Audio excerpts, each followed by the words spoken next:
I've been deeply involved in a particular project where it has been implemented at grassroots level, and now it has been emerged as a model elsewhere. We are living in an age where water defines our future rather than the boundaries and any other thing. Across the world, the rivers are drying, the groundwater is collapsing, and the communities are pushed to the edge of the survival. When the world looks for solutions, we look outwards.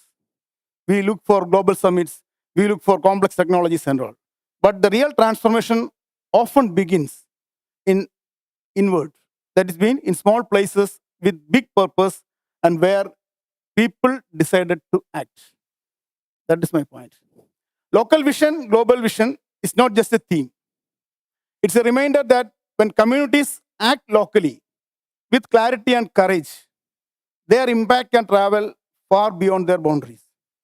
So today I'm here before you to share one local mission to solve a water crisis, which became a model with lessons to a water-stressed world. Friends, when we think of Kerala, our images goes to rain-soaked hills, flowing rivers, emerald backwaters, fertile paddy lands, immediately will come to our mind. Yet, not so long ago, one legislative assembly constituency in the capital city, by name Kattakada, faced a painful irony.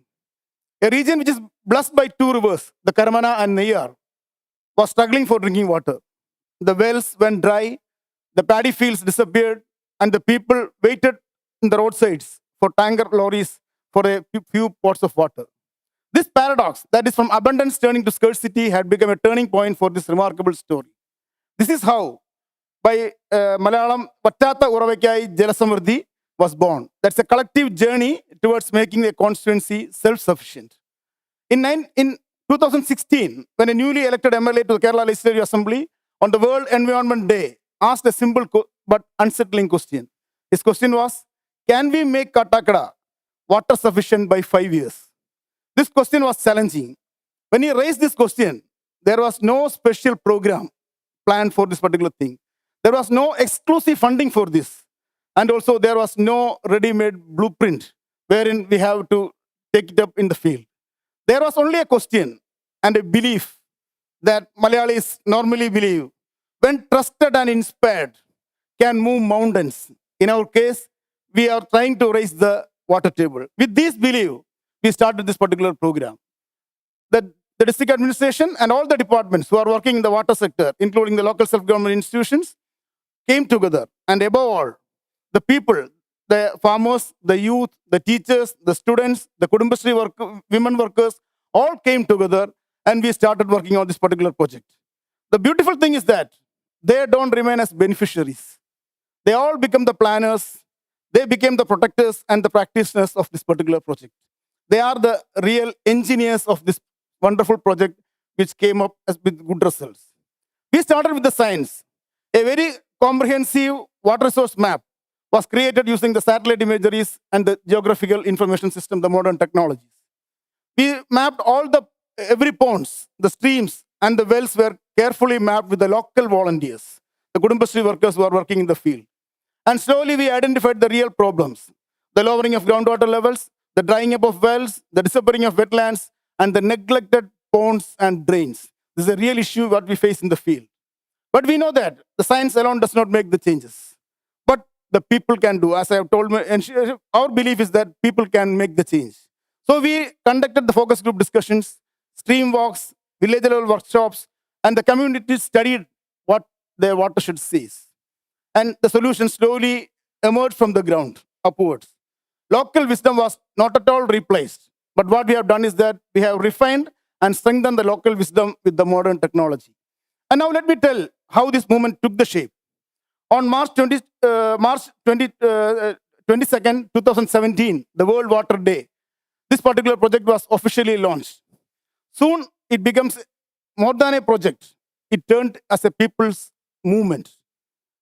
That means in all the schools, that is around 68 schools in that particular constituency, we formed the Jala clubs or the water clubs, whereby nurturing the generation that understand water not as a commodity, but as a living system.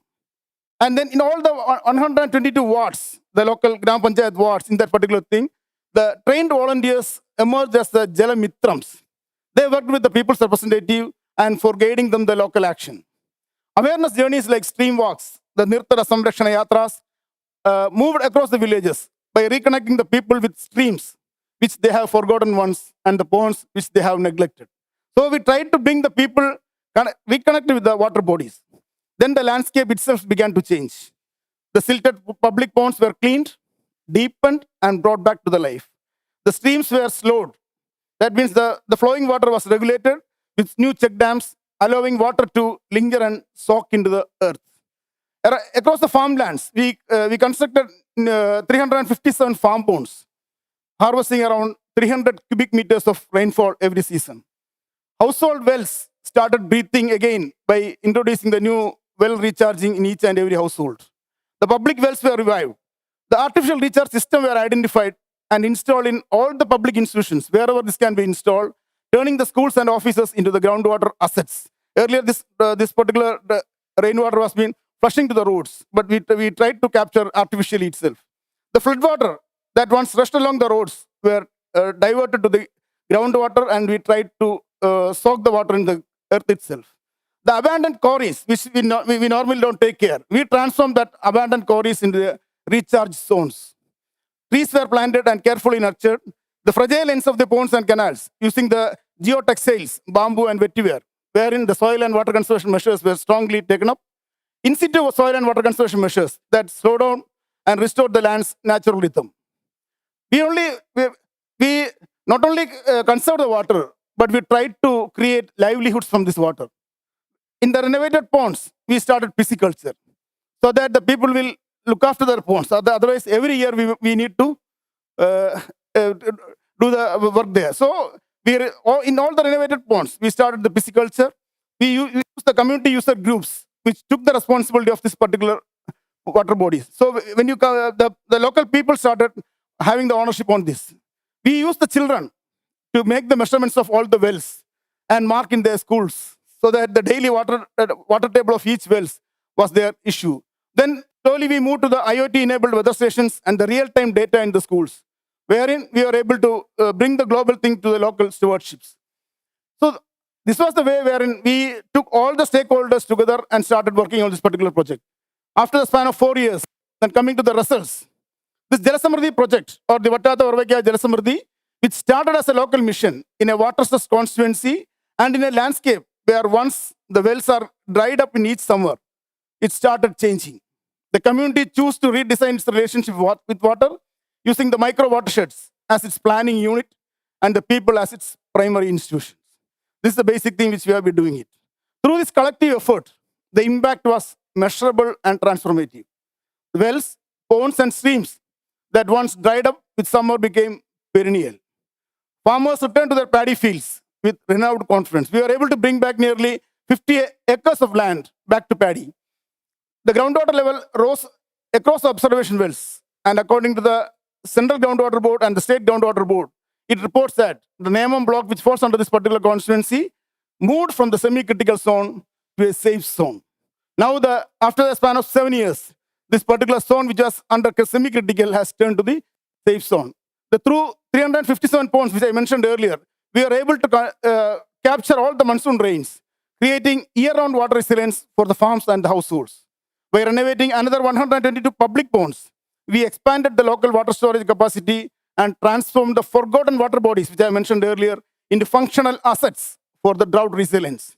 Artificial groundwater recharge across the 41 schools and government offices transformed the public institutions from water consumers to water regenerators.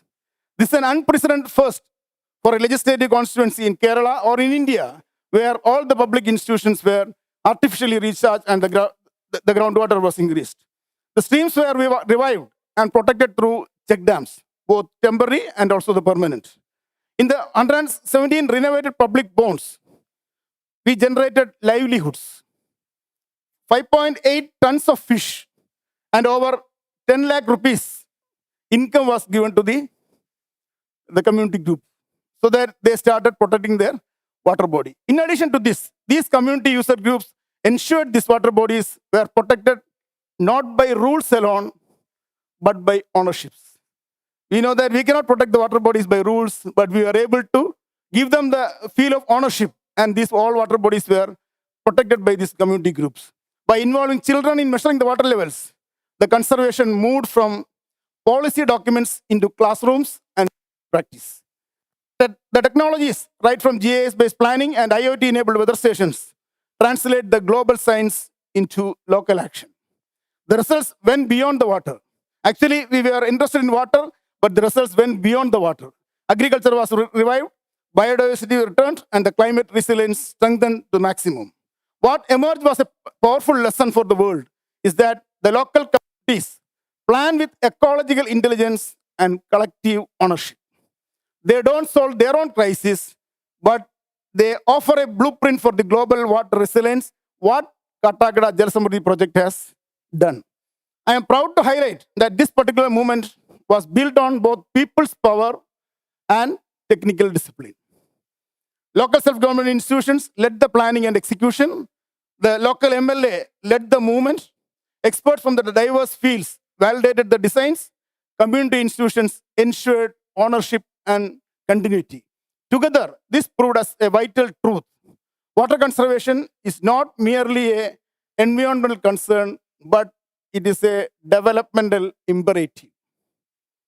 By decentralizing governance, converging programs of different departments, and designing solutions rooted in local ecology, the efforts came together into an integrated watershed system.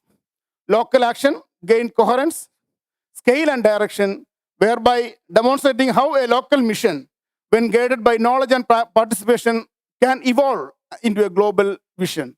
This wonderful project, the Jala Samridhi, received state, national, and international recognitions. At the 4th World Reconstruction Conference held in Geneva in 2019, it was presented as one of the best practicing model of integrated water resource management. It is not done by a Malayali. It is not done by an Indian. It is done by a Dutch risk reduction team manager, Dr. Paul Van Meel. What he has presented is that while he visit to the project site, he observed that if this kind of approach is scaled across the state, a majority of the river basin goals could be achieved. That makes us really proud that this particular local project, which is implemented in a small city or small village in the Trivandrum, has been recognized at the global level in the World Reconstruction Conference. What makes Jala Samridhi proud and extraordinary is that where it happened. It's not where it happened, but how it happened. That means it is not the geography, but the philosophy behind the project, which make this project global.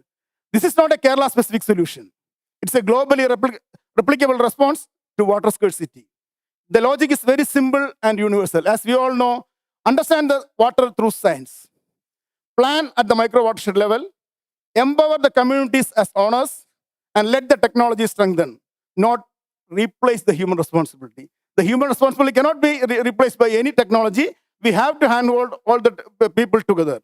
From the drought-stricken villages in Africa to stressed urban fringes across the world, the principle remains the same. As we all know, slow the water, store the water, and recharge the earth, and restore the people's relationship with nature. I will just repeat: slow the water, store the water, recharge the earth, and restore people's relationship. If we can do this, we can replicate this particular model to anywhere in the world. At a time when climate change is turning water into the world's most critical resource, Jala Samridhi project proved that the most powerful solutions are not always the biggest, but the most local, participatory, and scalable. Let me conclude by sharing the lessons from this local mission to the global relevance. What Jala Samridhi taught me and my team is that it goes far beyond the water conservation. It taught us that resilience is always local. The science becomes powerful only when it works with the community. So the science and community should work together. The sustainable development is not driven by big budgets. This particular project started with zero budget, but by small, consistent actions taken together. And also it reminded us that development without ecology leads to destruction, and also the ecology without people leads to exclusion. So the future of water conservation lies in balancing these both. Today, I stand before you. I do not want to offer a model to copy, but I can offer a mindset to be adopted. A local mission with a global vision.